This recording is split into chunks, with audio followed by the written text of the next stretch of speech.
Hello and welcome everyone. Myself doctor Prerna Singh. इस video में हम बात करेंगे कि किडनी के डायलिसिस वाले जो पेशेंट्स होते हैं वो मुझसे पूछते हैं कि क्या खाएं मैम। किडनी की हम जो डाइट होती है या सी के डी की जो डाइट होती है वो हम ऑलरेडी एक्सप्लेन कर चुके हैं अपनी पिछली वीडियोज़ में। आज इस वीडियो में हम यही बात करेंगे कि जिनका डायलिसिस स्टार्ट हो चुका है या फिर काफ़ी टाइम से चलता आ रहा है वो क्या खाएँ और क्या नहीं खाना है, उनको डाइट में कुछ चेंजेस हम बताएंगे। तो सबसे पहले हमें समझना होगा कि डायलिसिस होता क्या है। डायलिसिस होता क्या है, जब हमारी किडनी प्रॉपर फंक्शनिंग नहीं करती है, अपना काम अच्छे से नहीं करती है, तो क्या होगा, एक मशीन के थ्रू पूरी बॉडी के ब्लड को फिल्टर किया जाता है। और मशीन का नाम क्या होता है, उस मशीन का नाम होता है डायलाइज़र। जब डायलाइज़र के थ्रू पूरी बॉडी का ब्लड फिल्टर आउट होगा, मशीन को तो नहीं पता है कि कौन सी एसेंशियल चीज़ें हैं, कौन सी नॉन एसेंशियल चीज़ें हैं, वो हर चीज़ को एक्सक्रीट आउट करने की कोशिश करेगी।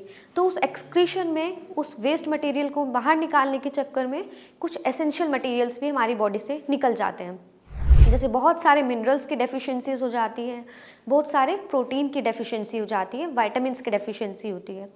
तो उसको फुलफिल करने के लिए क्या करें, इस वीडियो में भी हम यही डिस्कस करेंगे। तो सबसे पहले आता है प्रोटीन की बारी।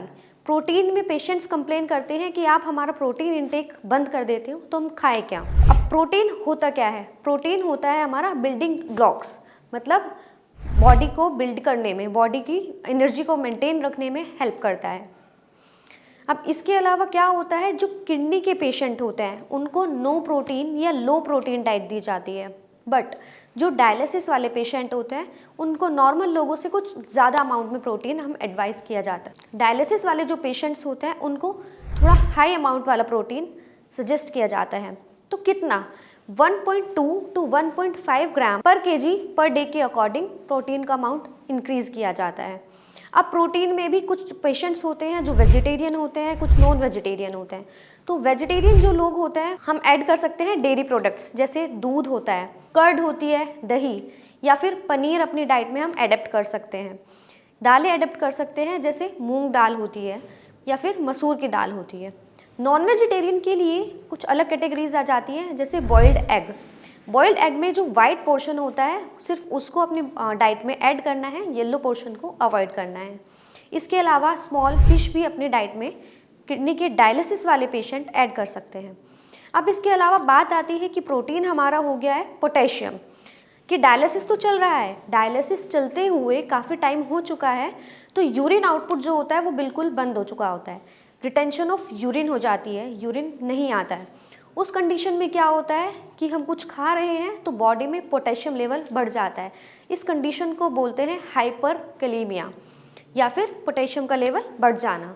अब इसमें क्या करते हैं, इसमें भी हमारे पास कुछ वेराइटीज़ आती है, जैसे आपको लीफी वेजिटेबल्स नहीं खाने हैं, अंडरग्राउंड उगने वाली, ज़मीन के अंदर उगने वाली सब्जियां नहीं खानी है, या फिर असिडिक चीज़ें, मतलब खटास वाली चीज़ें, जैसे नींबू, संतरा होता है, इमली, आंवला, या फिर हमारे जूसेस होते हैं। सब लोग जानते हैं कि जो भी जूसेस मार्केट में अवेलेबल होते हैं प्रिजर्वेटिव उनमें होते हैं, जो किडनी के डायलिसिस वाले पेशेंट को और ज़्यादा हार्म करेंगे। इसके अलावा ज़मीन के अंदर उगने वाली सब्जियां, जैसे आलू होता है, अरवी होती है, या फिर चुकंदर होती है, बीटरूट, बीटरूट को भी आपको नहीं खाना है। एक्सेप्शन सिर्फ इसमें है कि आप गाजर या मूली कभी कभी खा सकते हो, बट एक पर्टिकुलर अमाउंट में। वो पेशेंट की कंडीशन पे, उसके अलग अलग क्रिएटिनाइन के, यूरिया, यूरिक एसिड, इन सब के लेवल पे, पोटेशियम के लेवल के अकॉर्डिंग वेरी कर जाती है। इसके अलावा मैंने अभी आपको बताया था कि आपको लीफी वेजिटेबल्स नहीं खाने हैं, जैसे पालक नहीं खाना है, बथुआ नहीं खाना है, मेथी होता है, और भी पत्तेदार सब्जियां होती हैं। अब डायलिसिस पेशेंट्स को सबसे ज़्यादा डाउट होता है अपने वाटर इनटेक में। पेशेंट्स बोलते हैं जितना हम पानी कम पिएंगे हमारी बॉडी में उतना पानी कम जमा होगा और उतना ही पानी ड्रेनेज कम होगा डायलिसिस के टाइम, बट ऐसा नहीं है। बॉडी की रिक्वायरमेंट के अकॉर्डिंग आपको वाटर इनटेक करना है। क्या होगा, हम पानी कम पिएंगे तो डिहाइड्रेशन होती है, जैसे हमें पता लगता है हमारे होंठ सूखते हैं, हमारा गला सूखता है, बहुत ज़्यादा ड्राइनेस फील होती है, बहुत ज़्यादा रिंकल्ड स्किन हो जाती है, स्किन पे ग्लो ख़त्म हो जाता है। वो कुछ साइंस होते हैं, कुछ सिम्टम्स होते हैं डिहाइड्रेशन के। अगर डिहाइड्रेशन बॉडी में होगी तो क्रिएटिनाइन लेवल ऑब्वियसली हाई होगा, इसलिए ऐसा नहीं करना है कि वाटर इनटेक को आपको कम करना है। अब सबसे लास्ट में हमारी जो बारी आती है वो आती है सॉल्ट इनटेक। मैंने आपको पहले भी बताया है कि किडनी डैमेज होने के रीज़न क्या होते हैं, हाई बीपी और हाई शुगर। अब हाई बीपी के केस में अगर आप ऑलरेडी सॉल्ट इंटेक ज़्यादा करोगे तो ब्लड प्रेशर हाई होगा ही होगा, सोडियम बॉडी में बढ़ेगा, ब्लड प्रेशर भी बढ़ेगा, किडनी के ऊपर ज़्यादा लोड आएगा, उसको ज़्यादा काम करने की ज़रूरत पड़ेगी। बट किडनी ऑलरेडी काम नहीं कर रही है, तभी डायलिसिस शुरू होता है।